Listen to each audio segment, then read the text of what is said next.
नमस्कार दोस्तों, स्वागत है आप सभी का कहानी जंक्शन पर। आज से हम शुरू करने वाले हैं अपनी नई सीरीज। इस सीरीज में हम चलेंगे डरावनी कहानियों के सफर पर। अगर आप लोगों को भी डर और रहस्य का तड़का पसंद है तो आइए सवार हो जाएं हॉरर एक्सप्रेस पर, जो शुरू होगी कहानी जंक्शन के साथ।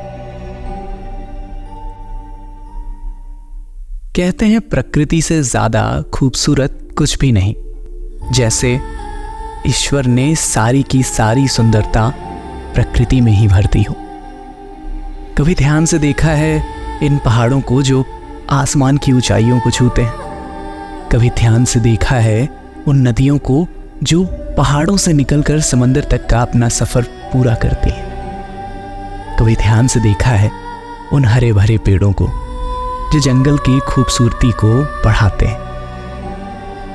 पर पता है, ये जंगल, ये पहाड़, ये खूबसूरती अपने आप में एक छलावा है। कहते हैं पहाड़ी रास्ते और जंगल अपने अंदर कई राज और काली शक्तियां समेटे हुए हैं। इन्हीं काले घने अंधेरे जंगलों में जन्मी एक शक्ति है चकवा।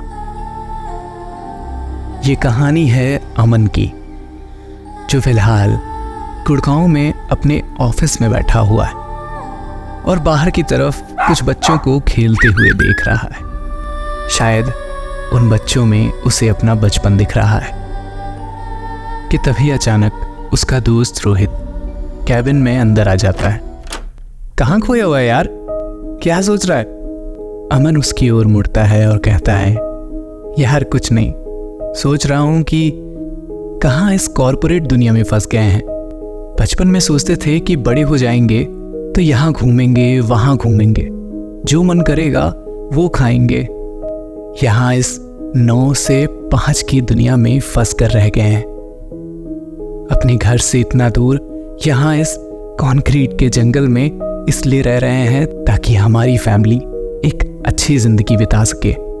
पर हमारी लाइफ का क्या, वो कहाँ जा रही है, हमें भी नहीं पता। रोहित एक गहरी सांस लेते हुए कहता है, तू सही कह रहा है, वो बचपन याद तो बहुत आता है।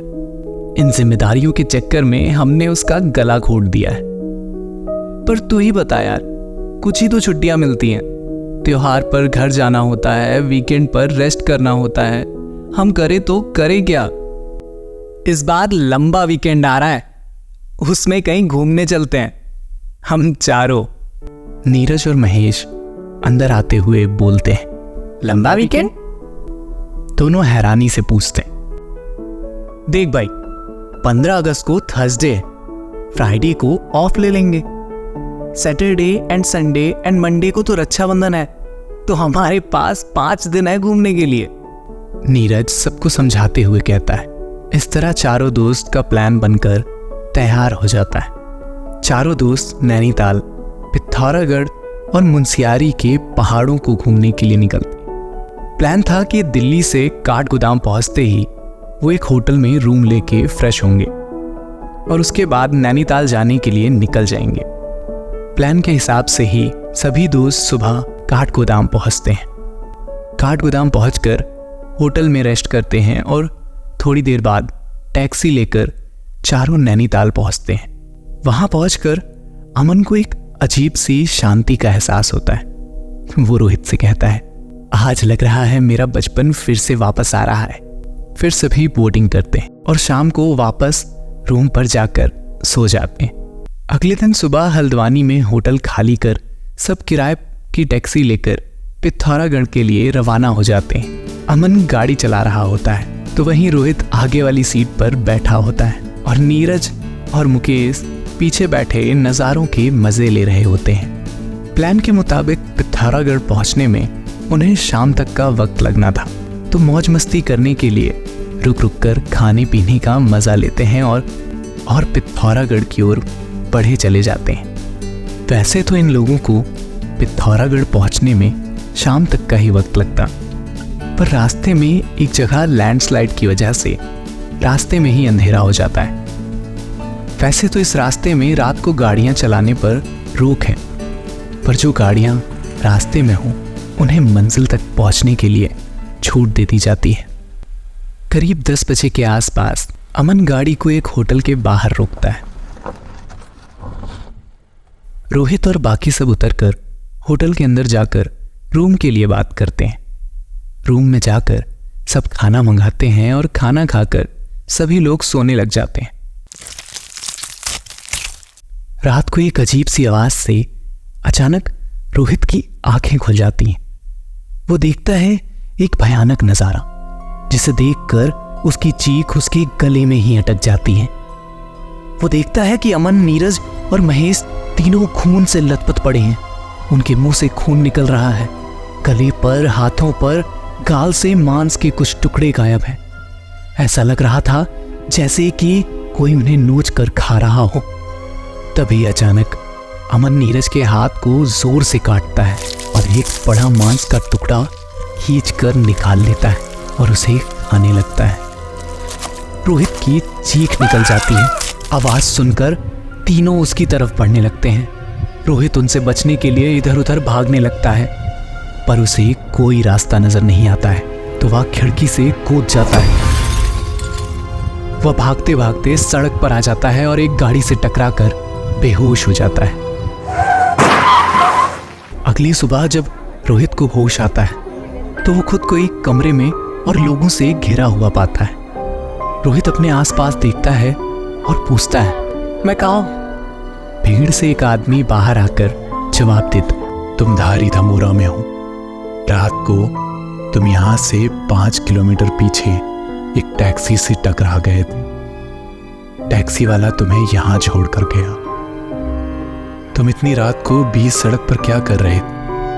रोहित अपने सर पर हाथ फेरते हुए कहता है, मैं और मेरे दोस्त होटल में थे और रात को मुझे कुछ अजीब सी चीजें महसूस हुई तो मैं रोहित की बात पूरी होने से पहले ही वो देखता है कि लोग हैरानी से उसे देख रहे होते हैं। तभी कुछ लोग हैरानी से कहते हैं, होटल? पर जहां तुम मिले हो वहां आसपास में तो कोई होटल ही नहीं है। रोहित भी हैरानी से कहता है, ऐसा कैसे हो सकता है? मुझे अच्छे से याद है। तभी भीड़ में से एक बुजुर्ग व्यक्ति निकलता है और वो रोहित से पूछता है, क्या रास्ते में आते हुए तुम्हारे साथ कुछ अजीब घटना हुई थी? रोहित रात का पूरा किस्सा गांव वालों को बताने लग जाता है। अंधेरे भरे रास्ते में गाड़ी सड़क पर सरपट दौड़े जा रही थी। आगे पीछे 2-4 गाड़ियां और थी, तो किसी को किसी बात का डर नहीं था। रास्ते में गाड़ियों की आवाजों के अलावा सिर्फ कीट पतंगों की ही आवाजें आ रही थी कि तभी अचानक एक जोरदार आवाज के साथ कोई चीज आकर उनकी गाड़ी से टकराती है। अमन एकदम से ब्रेक लगाता है, पर तब तक गाड़ी उस चीज के ऊपर से निकल चुकी होती है। अमन और बाकी सब नीचे उतरकर आसपास देखते हैं। आसपास उन्हें कुछ भी नहीं दिखाई देता। सबको लगता है कि कोई जानवर था जिसको थोड़ी बहुत रोज आई होगी, तो वो उठकर भाग गया होगा। सभी लोग वापस से गाड़ी में बैठकर फिर से अपनी मंजिल की ओर निकल पड़ते हैं। अमन को अचानक से ठंड महसूस होने लगती है। रोहित उसे देखकर कहता है, भाई तू ठीक तो है ना? अमन कहता है, हाँ भाई सब ठीक है, बस ठंड लग रही है। तभी पीछे से नीरज और महेश भी कहते हैं, यार ठंड तो हमें भी लग रही है। रोहित हंसते हुए कहता है, अरे यार अभी ठंड का मौसम नहीं है और तुम लोग को ठंड लग रही है। अमन फिर कहता है, यार तुझे ठंड नहीं लग रही है क्या? यहाँ हम तीनों का बुरा हाल हो रखा है। रोहित कहता है, तू गाड़ी चलाने पर ध्यान दे, बस कुछ दूर रह गया है, फिर हम पिथौरागढ़ पहुंच जाएंगे। इतना सुनकर वो आदमी डरते हुए कहता है, बेटा शुक्र है तुम आज जिंदा हो, वरना आज तक उस परिस्थिति से कोई भी वापस नहीं लौटा है।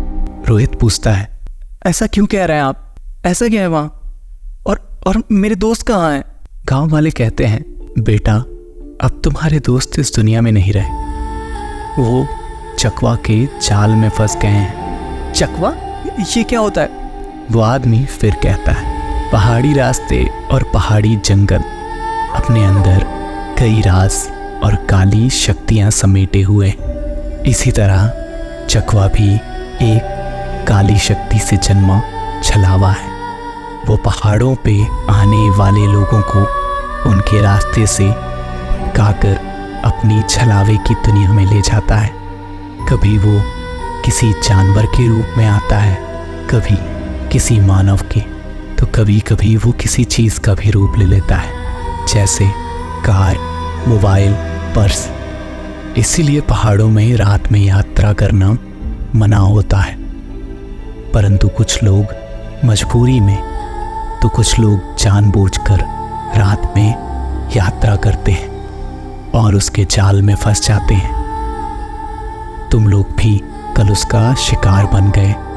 तुम लोग को किसी ने बताया नहीं था कि रात में पहाड़ों पर यात्रा करते हुए कहीं रुकना नहीं चाहिए और ना ही कार से उतरना चाहिए। उनकी बातें सुनकर रोहित को सब समझ आ जाता है कि क्यों कल रात उसके दोस्त एक दूसरे को नोच नोच कर खा रहे थे। उसके दोस्त चकवा के छलावे में फंस गए और एक दूसरे को ही खा के